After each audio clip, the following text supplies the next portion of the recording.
Hi everybody, Eugene here with Darkroom Software. In this video we're going to talk about novelty products, specifically the keychain viewer back from the 80s and early 90s. We used to use slide film with these, but today you can still use these in your photo booth business, and I'm going to show you how. So let's jump right in my computer and talk about a few things first before we get started.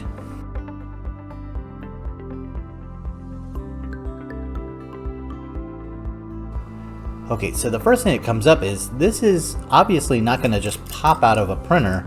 It needs a print, and then you insert the print in here, and it's kind of an odd size.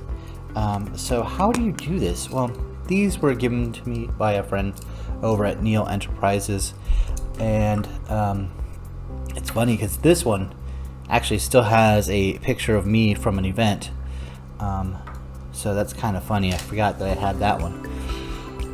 But right over here we have Neil Enterprises. They have these viewers, and if you're gonna do this often, this is a really good idea, specifically if you're doing one per session or multiple. Having a cutter is going to be really helpful versus you can see I have an example, and check out the core edition video for the viewers, so if this is something you're into. Because Core Edition has a completely different workflow that uses all the same equipment, but then you would go and cut, so that could be kind of tedious. So having a punch like this can be helpful, and it's going to get you exactly the right size. So a big thank you over to Neil Enterprises, and if this is something that you like seeing from vendors like Neil Enterprises or others, let me know, and I'll try to get some more goodies like this so we can show you how you would put something like this together, how you can add it to your business. But we'll scoot this out of the way, but a big thank you to them. So the first thing we kind of do is we just make a template, take a picture, and it'll print out a 4x6, and then use scissors, cut it out, and that's what I have set up here. It's very simple. We'll go ahead and do that. And I'm going to show you another option that maybe can help you with your add-on sales, maybe in addition to your photo booth capture. So it's going to take a picture, and it should just print out a 4x6, mainly blank white.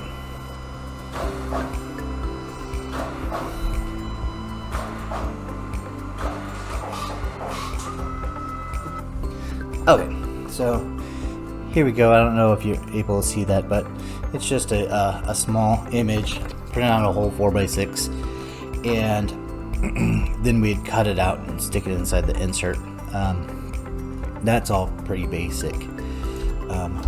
If we look at the template set up for the size should be 24 by 36 millimeters. So if you're going to be using a punch, if you're not going to be trying to do it with scissors but using a punch, I would increase this to 40 by 30.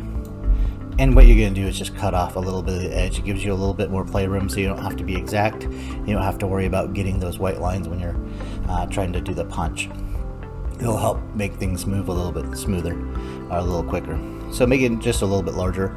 And with the support article for this video that goes along with the video, I'll try to include some of these templates so they're already set up so you can hit the ground running. So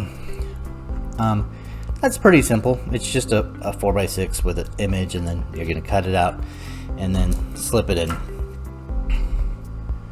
Another option you can do is you can still do your normal traditional 3-image or 4-image print template, and then using the print alternate, I have a few different options here. So it's going to take those 3 images, print out my 2x6 strip, but it's also going to print out this little guy right here, and let's look at that.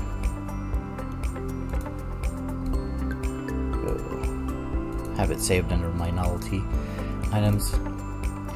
So here it's made to work with a punch. It's that little larger size, 30 by 40 millimeters. And then I have a couple other options there for other products, but specifically we're looking at these right here. So it's going to take those 3 images and print them on a strip, but also print a single image version that you can then cut out and add to your viewer. So let's go ahead and run through a session like that. And cancel, because we still want this template and we're using the print alternate to print the secondary one. So we'll start the session up. It'll take just a moment to take 3 photos.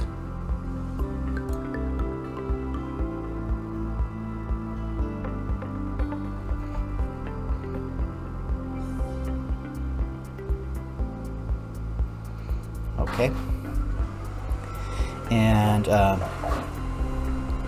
we should get 2 prints.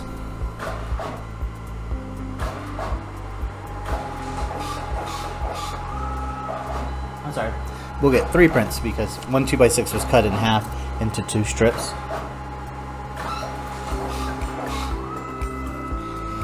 And then here we have our viewer, or if we, let's say we were doing a locket. And what this gives us an option to do is actually choose the best one that we think they might like. And then at that point, this is where that punch it comes in really handy. We then go punch out the image. I'm cutting it because I don't have one of those punches with me. And then this little 24 by 36 millimeter image. The image should fit right in there. It fits perfectly. And then you close it up, and I can see it. I don't know that you'll be able to, but I have that image. They get their strip, and you could take a little bit of time to make these, and then maybe upsell them with your photo booth. But once again, if you are planning to, if this is something you would like to add on, check out the core video, because core is really made to do this type of workflow. So whenever you go to an amusement park and you're headed out, there's a gift shop and there's your photos for sale. They're typically running Darkroom core. This workflow, or Darkroom core, is made for this type of workflow. It will work in booth as we've shown, but if it's something that you're interested in doing, check out the core video. Hopefully that brings some ideas. But one other thing that is important, because there is a magnification, the quality of the print does matter because you're seeing an enlarged version of it. So that's something to keep in mind. Typically back in the day when we do it with slide film, it was higher resolution because it was actually film. So how it captured the data versus how it prints is slightly different. But it still does work, and it still looks cool, and it's a very cool effect. So hopefully this has been helpful. Thank you so much for watching, and I'll see you next time.